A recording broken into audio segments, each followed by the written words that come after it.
What's going on, guys? Welcome back to NBA Knowledge. Today we're looking at 10 NBA rules that, if broken, can get one banned. At number 10, no double zeros. There are very little restrictions on what type of numbers players can wear. As long as someone else on the team does not have the same number, and the number is not retired by a former player, then it is usually fair game. This is unlike the NCAA, where players are not allowed to choose 6, 7, 8, or 9 as their number. There is one case where a player cannot wear a certain number, and that concerns is number 0. A player can wear the number 0 or rock the double 0 on his jersey, but teammates cannot have both numbers on the same team. This is due to the likelihood of a scorekeeper or referee making an error concerning one of those players. Imagine a player getting called for a foul in a crucial part of the game, and the referee signaling the wrong number to a scorekeeper, making an error earlier in the game and not recording the correct amount of fouls or stats. Yikes. At number 9, the 10-second violation. This rule is not the amount of time players have to get across half court, which was changed to 8, but rather the amount of time a player can take to do their free throw routine and shoot. Maybe one of the most known rules on this list, but it is violated sparingly. Karl Malone became famous for taking forever to put up his shot from the charity stripe, so much so that the opposing crowds would assist the referee and count to 10 during the attempt. The most notable player in this day and age to struggle with that is Dwight Howard, who routinely had close calls getting up his shot within 10 seconds. It doesn't look like the extra time has helped his free throw shot at all, as he has struggled throughout his career. MVP Giannis Antetokounmpo was the last player to be called for this violation back in 2016, and has since shortened his routine after a phone call from the NBA. Wow. At number 8, no punching. Of course, players can't punch other players, or in Kelly Oubre's case, your own players, but they also cannot punch the ball. A closed fist while hitting the ball is illegal and will result in a turnover. This is for a couple of reasons. One being the unpredictability of a ball that is punched. It is more errant and could be a risk to fans. Imagine a player diving for a loose ball, jumping into the bench or courtside seats with a closed fist and hitting the ball into a fan, or hitting the fan in general. The NBA tries to keep fans as safe as possible, and this is just another measure in doing so. It would also make the game much more violent, as some players might react quickly if they see another supreme athlete running at them with a closed fist to poke the ball away, and completely miss him. It would be pretty cool to see a player do this while saving a ball out of bounds though. At number 7, mandatory rest. The NBA is attempting to protect their players as much as possible. The extended schedule that this season has allowed players to have less back-to-backs and a more lenient travel schedule. Another thing the NBA has put in place, according to a CNN article posted this year, is that NBA players must have 18 days of mandatory rest. This is basically a limit on the amount of practice NBA teams can have over the course of the season. Teams are not allowed to overwork their players to an extent, and this rule is in place to make sure. The NBA's recent actions have gone against their beliefs on protecting players' health though, as Adam Silver is attempting to crack down on teams resting star players during national televised games. At number 6, out of bounds screens. The screen is a staple in basketball. Every single night during the NBA season, players are constantly setting screens to free up teammates, but there is a place you will never see a screen. That's out of bounds. To explain, a player cannot have his foot off the court while setting a screen, as well as a player having not being allowed to run out of bounds while recovering a screen. This is ironically an out of bounds violation, as opposed to being a type of foul.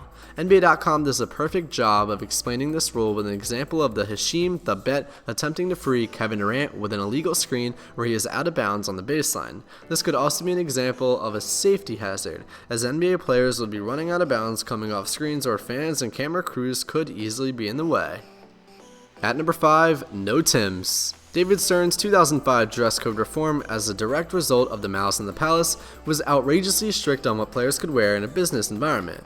One of the most confusing bans from the commissioner was the rule that players could never wear Timberland-style boots while in the eye of an NBA fan. Quote, there are different uniforms for different occasions. There's the uniform you wear on the court, there's the uniform you wear when you're on business, and there's the uniform you might wear on your casual downtime with your friends, and there's the uniform you might wear when you go back home. We're just changing the definition of the uniform that you wear when you're on NBA business, Stern said during a press conference regarding the new policies. At number 4, off the bounce shot as time expires. There is no known instance of this happening in NBA history, but it is possible according to the rulebooks. If a player throws up a prayer from full court with time winding down and the ball happens to bounce off the ground into the basket, should it count? If the buzzer goes off before the ball hits the ground, that is considered a dead ball and the shot attempted ended the moment the ball landed. If the ball bounces on the ground before the buzzer, however, the player who attempted the shot should be considered the greatest worst player of all time for the insane legal shot. Again, there is no known play in this which has happened, as time usually expires while a full court shot is airborne. If a player were to willingly attempt this and fail, there is no doubt Shaq would have some input on the play. At number 3, anti-LeBron shirts banned. After LeBron set the NBA world on fire with The Decision, and after fans set fire to his jersey, many NBA fans were disgruntled. Anti-LeBron campaigns swept the nation, and the NBA did what they could to crack down on angry fans with hateful messages. Security during Miami Heat road games were instructed to look for shirts or posters that had any vulgarity or strong words aimed at LeBron. A couple of security guards were not going to stop NBA fans from attempting to get the last laugh on LeBron James. So, many fans were able to sneak in some classic anti-LeBron jabs via shirts or posters. The NBA attempted to crack down on this even more during the Heat's first game in Cleveland's post-decision, but failed miserably as many fans had vulgar things to say with their clothing.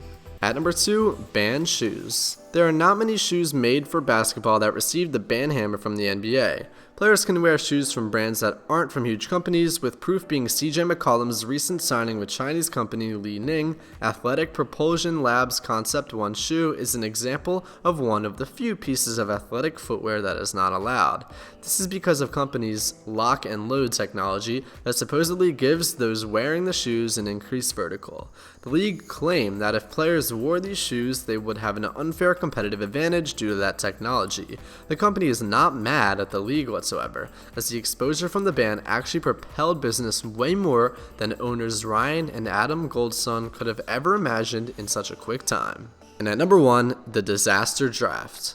This is by far the craziest rule in NBA history, and it's rather genius. If a tragic accident were to happen in which 5 or more players from a team were to die, an emergency disaster draft would be held.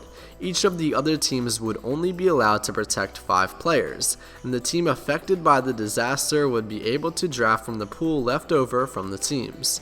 This is sort of the expansion style type draft, but with far less players protected by the other teams due to the severity of the situation.